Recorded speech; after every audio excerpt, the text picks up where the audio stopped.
नमस्कार, world news में आज इजराइल के प्रधानमंत्री बेन्यामिन नेतन्याहू ने शुक्रवार को न्यूयॉर्क में संयुक्त राष्ट्र महासभा को संबोधित किया।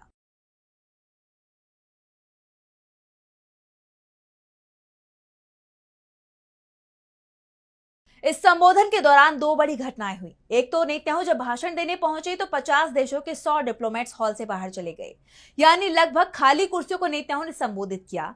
इधर इजरायली सेना ने एक अभियान छेड़कर गजा के लोगों के मोबाइल फोन अपने कब्जे में लिए ताकि संयुक्त राष्ट्र से नेतन्याहू के भाषण का सीधा प्रसारण किया जा सके। अपने भाषण में नेतन्याहू ने हमास को बंधकों को रिहा करने के लिए कहा। साथ ही जिन देशों ने फलस्तीन को मान्यता दी है उनके लिए कहा कि पश्चिमी नेता दबाव में झुक गए होंगे, लेकिन मैं गारंटी देता हूं कि इजराइल नहीं झुकेगा। नेतन्याहू ने अपने भाषण में एक नक्शा दिखाया जिसे उन्होंने द कर्स यानी कि अभिशाप नाम दिया था। तो नेतन्याहू का रवैया बता रहा है कि इजराइल युद्ध रोकने वाला नहीं है, लेकिन ट्रंप ने भी कह दिया है कि वेस्ट बैंक पर इजराइल को कब्जा नहीं करने देंगे। तो नेतन्याहू को अमेरिका तक पहुंचने में लंबा रूट भी लेना पड़ा क्योंकि सिर पर गिरफ्तारी की तलवार लटक रही है।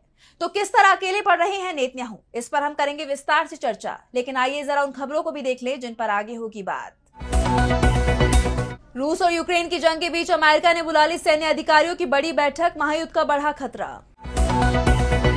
बांग्लादेश में मोहम्मद यूनुस का बढ़ा विरोध, अमेरिका में प्रवासी बांग्लादेशियों ने यूनुस पर फेंके अंडे। नहीं झुक रहा ईरान, इंटरकॉन्टिनेंटल बैलिस्टिक मिसाइल का किया सफल परीक्षण। और चलते चलते में बात करेंगे कहां से आते हैं हीरो का दिलचस्प सफर। इन सभी खबरों पर हम विस्तार से करेंगे बात, लेकिन पहले एक नजर हेडलाइंस पर। भारत ने सरा में पाक को याद दिलाई लादेन से पहलगांव तक की घटनाएं, सक पकाया पाकिस्तान। जेफरी एप्स्टीन फाइल में अब आया एलन मस्क का नाम, मस्क ने एप्स्टीन से जुड़े आरोपों को पूरी तरह से किया खारिज।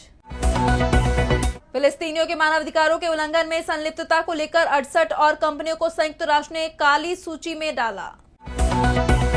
कोलंबिया के राष्ट्रपति गुस्तावो पेट्रो का वीजा अमेरिका ने किया रद्द। और जापान के टोयोको में सिर्फ 2 घंटे देख पाएंगे स्मार्टफोन, नगरपालिका ने तय किया डेली स्क्रीन टाइम। इजराइल के प्रधानमंत्री बेन्यामिन नेतन्याहू ने शुक्रवार को न्यूयॉर्क में संयुक्त राष्ट्र महासभा को संबोधित किया है। इस दौरान दो बड़ी घटनाएं हुई। एक तो नेतन्याहू जब भाषण देने पहुंचे तो 50 देशों के 100 डिप्लोमेट्स हॉल से बाहर चले गए। वॉकआउट करने वाले देशों में ब्रिटेन, फ्रांस, कनाडा, ऑस्ट्रेलिया सहित वो देश शामिल थे जिन्होंने हाल ही में फलस्तीन को मान्यता दी है। अमेरिका और ब्रिटेन के प्रतिनिधि कक्ष में मौजूद रहे, लेकिन वरिष्ठ अधिकारियों की जगह जूनियर राजनयिक बैठे थे, यानी लगभग खाली कुर्सियों को नेतन्याहू ने संबोधित किया। हालांकि गजा के लोगों तक नेतन्याहू की बात पहुंची